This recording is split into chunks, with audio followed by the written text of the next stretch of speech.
আসসালামু আলাইকুম। হাসান খালেদ, সভাপতি, বাংলাদেশ তৃণমূল পার্টি, আপনাদের সাথে। দর্শক শ্রোতা, আজকে আপনাদের সাথে আরেকটা গুরুত্বপূর্ণ বিষয় নিয়ে কথা বলবো। সেটাকে আমরা যেটা বলি পেপারলেস অফিস অথবা কাগজবিহীন কর্মক্ষেত্র।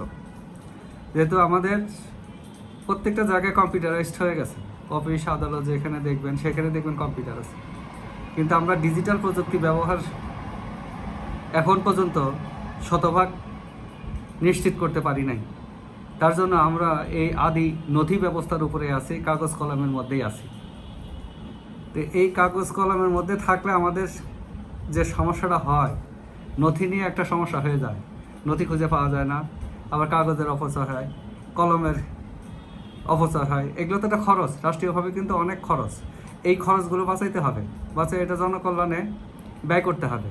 তো কাজেই আমাদের অফিসগুলো যাতে অনলাইন ব্যবস্থা করা যায় এবং অফিসগুলো যাতে কম্পিউটারাইজড হয়, যাতে কোনো এই ম্যানুয়াল কোনো নথি বা ডকুমেন্টসের দরকার হয় না, যাতে আমরা সব কিছু ডিজিটাল প্রযুক্তি ব্যবহার করে কম্পিউটারের মাধ্যমেই এই কাজগুলো করতে পারি। আমার আবেদন যাতে আমি কম্পিউটারের মাধ্যমে করতে পারি, আবেদনের উত্তর যাতে কম্পিউটারের মাধ্যমে আসে, সকল ব্যবস্থা এই ব্যবস্থা ডিজিটাল প্রযুক্তি ব্যবহার করে নিশ্চিত করতে হবে। কাগজের ব্যবহার একদম শূন্য করে দিতে হবে। এই যে দেখেন, নথি স্টোরিং কিন্তু একটা প্রবলেম। নথি যে স্টোর করা হয়, এটা বিশাল বিল্ডিং লাগে, বিশাল গুদাম ঘর লাগে, এই যে অনেক জায়গা, এটাও কিন্তু একটা অপচয়। অনেক জায়গায় হয়, নথি নষ্ট হয়ে যায়, তখন মানুষের হয়রানির সীমা থাকে না। কাজেই আমরা সব কিছু পেপারলেস করে ফেলবো। পেপারলেস এই সময়ের দাবি, পেপারলেস করাটা হলো সময়ের দাবি। এটা করতেই হবে, এটা করে মানুষকে হয়রানির হাত থেকে রক্ষা করতে হবে। মানুষের যাতে অফিসে যাতে আসতেই না হয়, অনলাইনে যাতে কাজ সেরে ফেলতে পারে। অফিসে আসাটাই অনাবশ্যিক করা হবে, অনাবশ্যিক করা হবে, যাতে তার অফিসে আসা লাগে না। অফিসে আসলে দেখা সাক্ষাৎ হবে, তখন চা পানি খাওয়ার একটা প্রশ্ন আসে, তখন কিন্তু ঘুষ দুর্নীতির একটা প্রশ্ন এসে যায়। যেহেতু আমরা শূন্য দুর্নীতি চাই, সুতরাং আমরা চাই না তোর অফিসে আসো। অফিসে আসলে যে লোকটা অফিসে আসে, তার তো পকেটের পয়সা খরচ হয়, পরিবহনে পকেটে পয়সা খরচ হয়, তাতে তার ব্যক্তির সেভিংস কমে যায়, তার সঞ্চয় কমে যায়, তার টাকা কমে যায়। তার যাতে সেভিংস যদি বাড়ে, তাহলে এটা জাতির জন্য এটা আপনার মূলধন বৃদ্ধিতে সাহায্য করবে। এই সমস্ত যেগুলো চিন্তা করে আমরা চাই যাতে এটা পেপারলেস হয়ে যায়।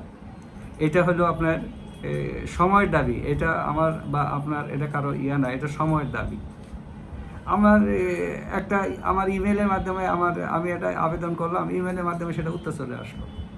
আচ্ছা, আমি আবেদন করছি, আমার কোনো ডকুমেন্টসে ঘাট আছে বা কিছু আছে, ত্রুটি আছে, বিচ্যুতি আছে, জানাই দিল। একটা নির্দিষ্ট সময় এটা আইন করা থাকবে, নির্দিষ্ট সময় মধ্যে তার কর্তৃপক্ষ জানিয়ে দিল, আমি সাথে সাথে দিয়ে দিলাম। তো এইখানে তো দুর্নীতি হ্রাস কোনো সুযোগ থাকবে না। দুর্নীতি হ্রাস করার জন্যেই এই আপনার পেপারলেস অফিস ব্যবস্থা নিশ্চিত করতে হবে। এই ব্যবস্থাটা আমরা অত্যন্ত গুরুত্ব দিয়েছি, এবং যে এখন যে সরকার আছে বা ভবিষ্যতে যারাই আসুক না কেন, তাদের কাছে আমাদের দাবি থাকবে দ্রুত এটা করা, দ্রুত এই কাজটা কঠিন কিছুই না। এই যে ভূমির মতো একটা জটিল জায়গায় দেখেন, অনলাইনে এখন আপনি খাজনা দিতে পারেন, অনলাইনে আপনার জমির মিউটেশন করতে পারেন। ভূমি তো সবচেয়ে বেশি জটিল ছিল, সেইখানে এটা চলে আসছে। কাজে এগুলো গুরুত্ব দিতে হবে এবং দ্রুত এই কাজগুলো করতে হবে। বাংলাদেশ তৃণমূল পার্টি আপনাদের সমর্থন পেলে এই কাজগুলোকে দ্রুত এগিয়ে নিয়ে যাবে। যেখানে থাকেন, যেভাবে থাকেন, সুস্থ থাকেন, নিরাপদ থাকেন, বাংলাদেশ তৃণমূল পার্টির সাথেই থাকেন। সবাইকে ধন্যবাদ।